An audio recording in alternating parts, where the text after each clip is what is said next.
Hello అండి, welcome back to my channel. ఈరోజు నేను మన ఇంట్లో బోల్డ్ అని పెళ్లి పత్రికలు ఉంటాయి కదా, ఇది పెళ్లి సీజన్ కాబట్టి సో ఆ పత్రికల్ని యూజ్ చేసి ఈ వినాయక చవితికి ఒక అందమైన ఐడియా అయితే షేర్ చేస్తున్నాను. వీడియోని స్కిప్ చేయకుండా చివరి వరకు చూసేయండి. వీడియో నచ్చితే ఒక లైక్ చేయండి. మరిన్ని వీడియోస్ కోసం సబ్స్క్రైబ్ చేసుకోండి. ఇక్కడ ముందుగా నేను కొన్ని పెళ్లి పత్రికలు తీసుకున్నాను. ఇందులో మనకి చాలా కలర్స్ కూడా వస్తూ ఉంటాయి, కానీ నా దగ్గర ప్రజెంట్ ఇవి మాత్రమే ఉన్నాయి. మీ దగ్గర ఉన్న కలర్స్ని బట్టి మీరు చక్కగా యూజ్ చేసుకోవచ్చు. ఇక్కడ నేను దేవుడి ఫోటోలు ఉన్నవైతే కట్ చేయట్లేదండి, సో వాటిని తీసి పక్కన పెట్టుకుంటున్నాను. అలాగే పైన ఈ రౌండ్ మాత్రం కట్ చేసుకున్నాను. తర్వాత ఇంకొక పత్రిక తీసుకొని ఇలా పైన కట్ చేసేసేయండి. తర్వాత ఒక స్కేలు పెన్సిల్ తీసుకొని ఇలా సన్నగా మార్క్ చేసుకొని కట్ చేసుకోండి. ఇలా కట్ చేసుకున్న తర్వాత దీన్ని మళ్ళీ ఇక్కడ నేను చూపిస్తున్న విధంగా కట్ చేసుకోండి. పైన మడత అలాగే ఉంటుంది కాబట్టి దాన్ని అలాగే మడుచుకొని ఇలా, ఇది మొత్తం మనకి 3.5 ఇంచు పొడవు అయితే ఉందండి. ఇలా ఇంత అయితే ఖచ్చితంగా ఉండాలి. దీన్ని బట్టి మీరు మెజర్ చేసుకొని తీసుకోండి, లేదంటే క్యాజువల్గా తీసేసుకున్నా పర్లేదు. ఏదైతే ఫస్ట్ సైజ్ తీసుకుంటారో దాన్ని తగ్గట్టే అన్నీ రావాలి. తర్వాత ఇంకొక పేపర్ తీసుకొని, మనకి వెడ్డింగ్ నేమ్స్ అవన్నీ ఉంటాయి కదా, ఆ పేపర్ తీసుకున్నాను. చక్కగా కట్ చేసుకొని ఇలా నేను రెడీ చేసుకుంటున్నాను. ఇక్కడ చూడండి, ఇలా గమ్ పెట్టేసుకొని మధ్యలోకి రెండుగా కట్ చేసుకున్నాను. ఒక్కొక్క దాన్ని ట్విస్ట్ చేస్తూ మడుచుకొని రెండింటిని కలిపి కూడా అతికించుకుంటున్నాను. ఇలా ఇప్పుడు ఇది మనకి ఒక సైడ్ వచ్చినట్టుంది కదా, సో ఈ ఎక్స్ట్రాలు అయితే కొంచెం అటు ఇటు వచ్చాయండి నాకు, అందుకే నేను కట్ చేసుకుంటున్నాను పైన నీట్గా ఫినిషింగ్ కోసము. ఇప్పుడు మధ్యలో గమ్ పెట్టుకొని అటు ఇటు కూడా గమ్ పెట్టుకొని రెండింటిని మళ్ళీ కలిపేసేయండి.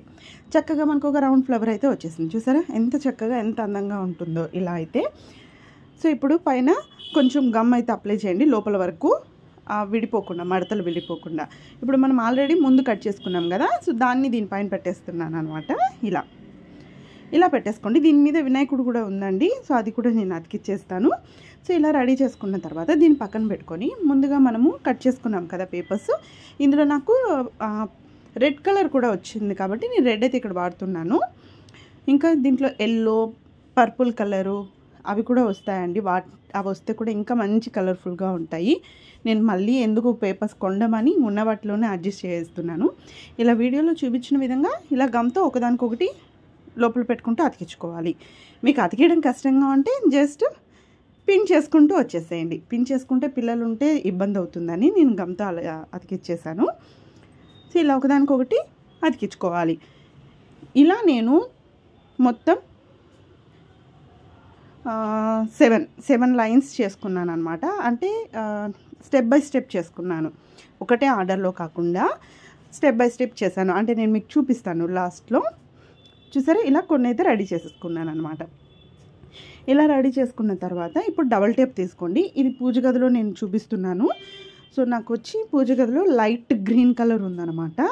సో అక్కడ నేను ఇలా డబల్ టేప్ని కొంచెం 4 ఫింగర్స్ గ్యాప్ పెట్టుకుంటూ పెట్టేసి ఇక్కడ చూడండి ఇలా అతికిచ్చేస్తున్నాను. సో లాస్ట్లో చూపిస్తాను నేను స్టెప్ బై స్టెప్ ఎలా వచ్చింది అనేది. ఈ స్టెప్స్ అనేది మీ చాయిస్ అండి, మీకు నచ్చిన స్టెప్స్ మీరు తీసుకోవచ్చు.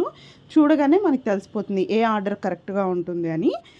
తర్వాత మధ్యలో వచ్చి ఇక్కడ మనం రౌండ్ రెడీ చేసుకున్నాం కదా ఫ్లవర్ లాగా, దాన్ని అయితే అతికించుకున్నాను. ఇక్కడ చూసారా, ఇది పూజ గదిలో నేను ఇలా డెకరేట్ చేసుకున్నాను. ఈ వినాయక చవితికి వినాయకుడు బ్యాక్గ్రౌండ్గా ఇలా రెడీ చేసుకోండి, చాలా బాగుంటుంది. మరి ఎలా అనిపించిందో కామెంట్లో తెలియజేయండి. వీడియో నచ్చితే లైక్ చేయండి. ఇదే మా పూజ గది. మరిన్ని వీడియోస్ కోసం సబ్స్క్రైబ్ చేసుకోండి. Thank you.